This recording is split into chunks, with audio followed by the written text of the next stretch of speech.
ఖమ్మం జిల్లా చింతకాని మండలం ప్రొద్దుటూరులో విషాదం చోటు చేసుకుంది. తన భూమి కబ్జాకు గురైందని రైతు ప్రభాకర్ ఆత్మహత్య చేసుకున్నాడు. అధికారులు పట్టించుకోలేదని సెల్ఫీ వీడియోలో ఆవేదన వ్యక్తం చేశాడు ప్రభాకర్. తన కుటుంబాన్ని ప్రభుత్వం ఆదుకోవాలని వేడుకున్నాడు. ఖమ్మం జిల్లా ప్రొద్దుటూరు గ్రామానికి చెందిన బోజెడ్ల వీరభద్ర, బోజెడ్ల ప్రభాకర్ రావుకి 7 ఎకరాల భూమి ఉంది.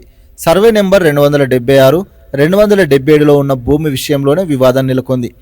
ఇందులో కొంత భూమిని గ్రామానికి చెందిన నాయకులు, చెరువు సొసైటీ సభ్యులు కబ్జా చేశారని ప్రభాకర్ ఆవేదన వ్యక్తం చేశాడు. పొలంలో పొక్లైన్ జేసీబీలతో గుంతలు తీసి మట్టిని కూడా తరలిస్తున్నారంటూ కన్నీరు పెట్టారు. తన ఆవేదన మొత్తాన్ని సెల్ఫీ వీడియోగా తీసి తనకు చావే గతి అంటూ పురుగుల మందు తాగడం సంచలనంగా మారింది. తన సమస్యను పలుమార్లు రెవెన్యూ అధికారులకు చెప్పినా పట్టించుకోలేదని, గ్రీవెన్స్ లో కలెక్టర్కు ఆర్జీ ఇవ్వడానికి వెళ్తే అది కుదరలేదని ఆవేదన వ్యక్తం చేశారు. తనకు మరో మార్గం లేదనే ఉద్దేశంతోనే పురుగుల మందు తాగినట్టు సెల్ఫీ వీడియోలో చెప్పారు.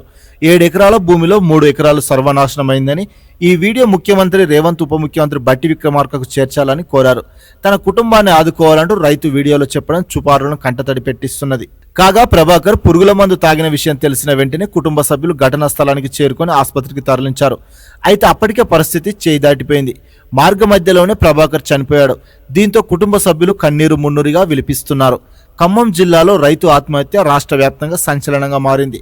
దీనిపై మంత్రి తుమ్మల నాగేశ్వరరావు విచారణకు ఆదేశించారు. రైతులు ఆత్మహత్య చేసుకోవద్దంటూ సూచించారు.